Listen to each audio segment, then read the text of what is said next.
முக்கிய செய்தி: ஏக்நாத் ஷிண்டேவை துணை முதலமைச்சராக்க வேண்டும் என மத்திய அமைச்சர் ராம்தாஸ் அத்வாலே தெரிவித்திருக்கிறார்.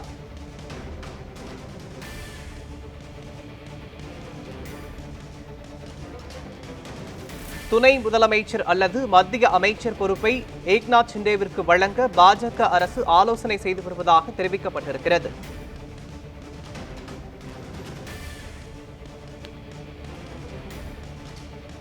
நாளை மறுநாள் மகாராஷ்டிராவில் புதிய அரசு பதவியேற்கும் என்று அறிவித்த நிலையில் பாஜகவில் திடீர் ஆலோசனை நடைபெற்று வருவதாக தகவல் வெளியாகியிருக்கிறது. முக்கிய செய்தியாக பார்த்து வருகிறோம். ஏக்நாத் ஷிண்டேவை துணை முதலமைச்சராக்க வேண்டும் என மத்திய அமைச்சர் ராம்தாஸ் அத்வாலே தெரிவித்திருக்கிறார்.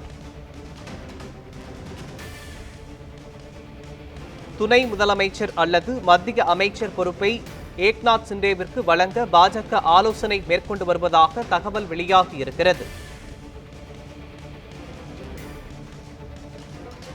நாளை மறுநாள் மகாராஷ்டிராவில் புதிய அரசு பதவியேற்கும் என்று அறிவித்த நிலையில் பாஜகவில் திடீர் ஆலோசனை நடைபெற்று வருகிறது.